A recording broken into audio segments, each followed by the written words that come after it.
Story ہے، ایک صحابی ہیں، ان کو حضرت عمر بھیجتے ہیں شام میں ایز اے گورنر، اور پتہ یہ چلتا ہے کہ جو بھی ان کے ہلکے پھلکے جو خرچہ ہوتا تھا نا گھر میں، اتنے پیسے لے لیا کرتے تھے، باقی ساری جو ہے صدقہ کر دیا کرتے تھے. And then once what happened کہ وہاں پہ نا لسٹ بنی کہ جو بھی غریب ہیں، یتیم ہیں، مساکین ہیں نا، ان کی لسٹ بنائیں. اینڈ گیس واٹ، اس لسٹ میں ان صحابی کا بھی نام تھا، ان گورنر کا. تو جب حضرت عمر کو پتہ چلا کہ یہ کیا بات ہوئی کہ آپ کو سیلری بھی ملتی ہے آن ٹائم اور پھر بھی آپ کا نام اس میں آیا ہے، یعنی ایسا کیوں ہے؟ تو کہتے ہیں اے امیر المؤمنین، میں جو اپنے خرچے کے لیے جو مجھے پیسے چاہیے ہوتے ہیں نا، I take that much the minimum amount and rest of it I just give it for the sake of Allah. Hazrat Umar کہتے ہیں ٹھیک ہے، بندے کو بھیجتے ہیں، یہ 1000 دینار ہیں، گیو اٹ ٹو ہم. اچھا، وہ جب جو بندہ آتا ہے دینے کے لیے، دروازے پہ دستک دیتا ہے، تو جب ان کو پتہ چلتا ہے کہ پیسے آئے ہیں تو اتنا پریشان ہوتے ہیں، کہتے ہیں انا للہ و انا الیہ راجعون. بیوی پریشان ہوتی ہیں، کیا ہوا؟ کیا امیر المومنین فوت ہو گئے ہیں؟ نہیں نہیں، خدا کی قسم اس سے بہت بڑا معاملہ ہوا ہے. یعنی پھر کیا ہوا ہے؟ کوئی قیامت کی نشانی نظر آئی ہے؟ نہیں نہیں، اس سے بھی بڑا معاملہ ہوا ہے. دنیا اپنے فتنوں کے ساتھ میرے دروازے پہ دستک دیتی ہوئی آئی ہے. اور پھر انہوں نے جب وہ لے لیے، یعنی ادھر اب رکھے ہوئے تھے، تو ساری رات کھڑے ہو کے اللہ تعالیٰ کے سامنے دعائیں کرتے رہے، گڑ گڑاتے رہے، یہاں تک کہ ساری رات نماز پڑھتے رہے. اور جب صبح ہوئی، دیکھا کہ مسلمانوں کا لشکر جا رہا ہے، وہی پورا پاؤچ اٹھایا اور ان کو جا کے دے دیا، صدقہ کر دیا. کیا یہ لوگ انجوائے نہیں کر سکتے تھے اپنی زندگیاں؟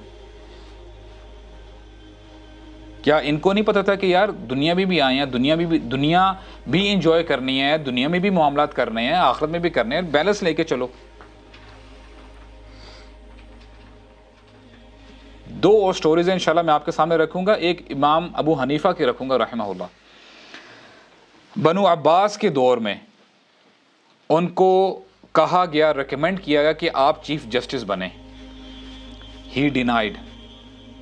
تو جب پوچھا گیا کہ آپ کیوں نہیں بن رہے، تو کہتے ہیں کہ چیف جسٹس وہ بندہ ہونا چاہیے جو کہ وقت کے حاکم، اگر وہ بھی غلط کوئی کام کرے نا، اور اس کے اگر بیٹے بھی کوئی کام کرے تو ان کے خلاف جو ہے زبان اٹھا سکے، اور میرے اندر اتنی ہمت نہیں ہے. تو جب اس جو ہے حاکم کو پتہ چلا نا، تو اس کو بڑا غصہ آیا، تو انہوں نے جو ہے نا ان کو جیل میں ڈال دیا. دے ایون لاشڈ ہم، ان کو مارا، جن سے ان کی صحت خراب ہوئی، یہاں تک کہ ان کا جنازہ اٹھا جیل سے. ہی گیو اپ ہز لائف. تو کہنے کا مقصد یہ ہے بردرز، دیکھیں ہم لوگ جو ہے نا، یقین کریں، we have to rethink our, جو بھی ہماری پرائیورٹیز ہیں نا، جو بھی ہمارے سٹینڈرڈز ہیں، ہمیں جو ہے نا we have to rethink. کیونکہ یقین کریں، اگر تو ہم کہتے ہیں نا کہ ہم جنت کے مستحق ہیں، تو اٹ مینس کہ ہمارے جو پہلے لوگ آئے ہیں نا، نبی کریم صلی اللہ علیہ وسلم ہیں، صحابہ اکرام ہیں، ان کو پتہ نہیں تھا. آپ ایک لمحے کے بارے میں ذرا ایک لمحہ سوچئے تو صحیح، کہ جو 10 مبشرہ ہیں، ان کو بشارت دے دی ہوئی تھی جنت کی، لیکن یہ شہید بعد میں ہوئے ہیں. سبحان اللہ. حضرت عثمان کو دیکھ لیں، حضرت عمر کو دیکھ لیں، حضرت علی کو دیکھ لیں، اب حضرت زبیر کو دیکھ لیں. دس واز دیئر یقین. یہ ان کا یقین تھا کہ ان کو پتہ ہے کہ یار ہم نے اس دنیا کو چھوڑ کے جانا ہی جانا ہے.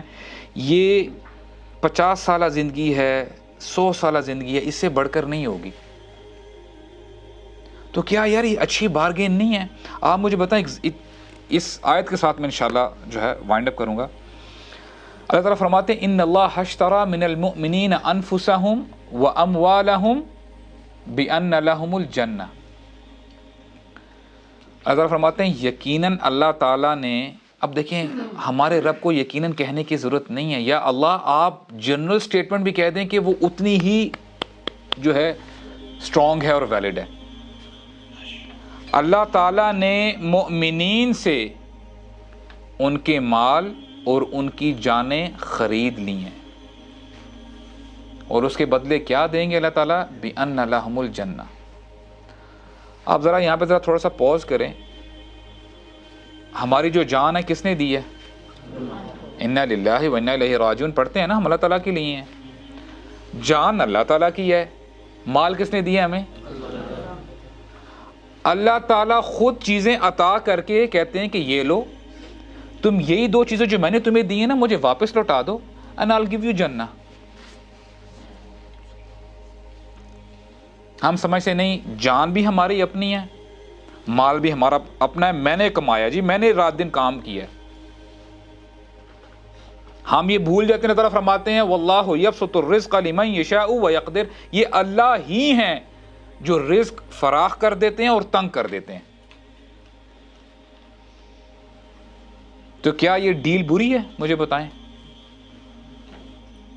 ہم کہتے تو ہیں کہ یار ٹھیک ہے یار ہم مان لیتے ہیں، ہمیں یقین ہے، اللہ تعالیٰ فرماتے ہیں تمہیں یقین نہیں آیا ابھی تک۔ وَمَنْ أَوْفَى بِعَهْدِهِ مِنَ اللَّهِ، اللہ تعالیٰ سے بڑھ کر کون ہو سکتا ہے جو اپنے وعدے کو پورا کر کے دکھائے؟ اللہ تعالیٰ کا وعدہ سچا ہے، اللہ تعالیٰ کا وعدہ سچا ہے۔ And then he says فَاسْتَبْشِرُوا، بس خوشیاں مناؤ۔ اللہ اکبر، اللہ اکبر۔ تم نے جو کانٹریکٹ کر لی ہے نا اللہ تعالیٰ سے، تم بس مجھے اپنی جان اور مال دے دو اور تمہیں میں جنت دے دوں گا، اور یہ جو تم نے میرے ساتھ ایگریمنٹ کیا ہے نا، you have to be happy for this۔ فَاسْتَبْشِرُوا بِبَيْعِكُمُ الَّذِي بَايَعْتُمْ بِهِ، جو تم نے یہ سیل ایگریمنٹ کی ہے نا میرے ساتھ، تم اب خوشیاں مناؤ۔ کہاں کا ڈپریشن، کہاں کی اینگزائٹی، کہاں کی بیماریاں۔ وَمَا الْحَيَاةُ الدُّنْيَا إِلَّا مَتَاعُ الْغُرُورِ، دنیا کی زندگی جو ہے نا یہ دھوکے کا سامان ہے۔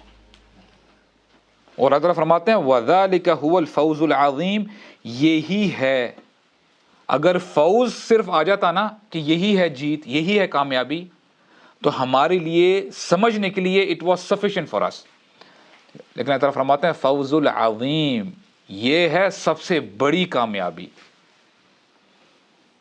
And then again I'm reminding myself when Allah says Azeem He means it۔ اللہ تعالیٰ نے آپ کے لیے جنت تیار کر کے رکھی ہوئی ہے۔ May Allah subhanahu wa ta'ala give us the proper understanding of Jannah, of His deen۔ اللہ تعالیٰ ہمیں استقامت دے۔ بارک اللہ لی و لکم، سبحانک اللہم و بحمدک، اشہدو ان لا الہ الا انت، استغفرک و اتوب الیک۔